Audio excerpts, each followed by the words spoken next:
Assalamualaikum warahmatullahi wabarakatuh. Nama saya Almer Jamail dari kelas 6B. Kisah Nabi Yunus.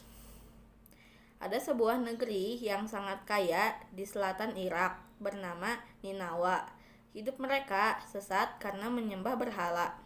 Allah Subhanahu wa Ta'ala mengutus Nabi Yunus alaihi salam untuk berdakwah di negeri Ninawa. Nabi Yunus mengajak penduduk Ninawa untuk menyembah Allah Subhanahu wa Ta'ala, tapi ditolak oleh penduduk Ninawanya. Hanya sedikit yang mengikuti ajaran Nabi Yunus. Nabi Yunus mengatakan pada penduduk bahwa azab Allah Subhanahu wa Ta'ala akan datang. Namun mereka tidak percaya. Nabi Yunus putus asa, marah dan meninggalkan mereka. Lalu muncullah awan gelap, petir, dan cahaya merah seperti api.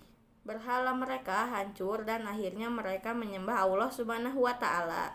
Nabi Yunus mengembara untuk berdakwah dan mengikuti sekelompok orang untuk berlayar.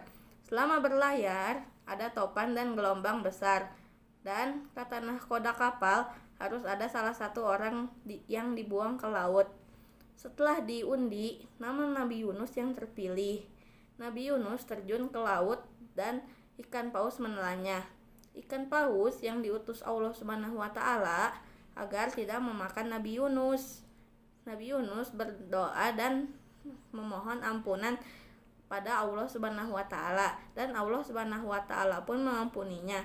Lalu ikan paus memuntahkan Nabi Yunus ke daratan. Kemudian Nabi Yunus diperintahkan oleh Allah Subhanahu wa Ta'ala untuk kembali ke negeri Ninawa.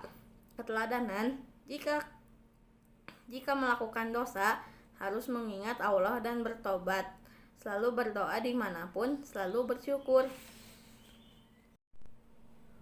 Kisah Nabi Zakaria. Nabi Zakaria alaihi salam adalah ayah asuh dari Maryam.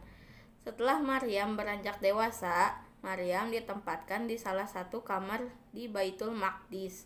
Pada saat Nabi Zakaria hendak mengantarkan makanan untuk Maryam, ia terkejut ada makanan di samping keponakannya yang sedang khusyuk beribadah. Kejadian itu berulang kali. Nabi Zakaria bertanya kepada Maryam, dari mana makanan itu berasal, sementara pintu tertutup rapat. Maryam menjawab, makanan itu datang dari Allah Subhanahu wa Ta'ala. Nabi Zakaria berdoa kepada Allah Subhanahu wa Ta'ala agar diberi keturunan. Allah mengabulkan doa Nabi Zakaria. Istrinya mengandung dan melahirkan anak laki-laki yang diberi namanya Yahya. Yahya pun diangkat oleh Allah Subhanahu wa Ta'ala menjadi nabi seperti ayahnya. Keteladanan, selalu bersabar, berdoa dan bertawakal. Wassalamualaikum warahmatullahi wabarakatuh.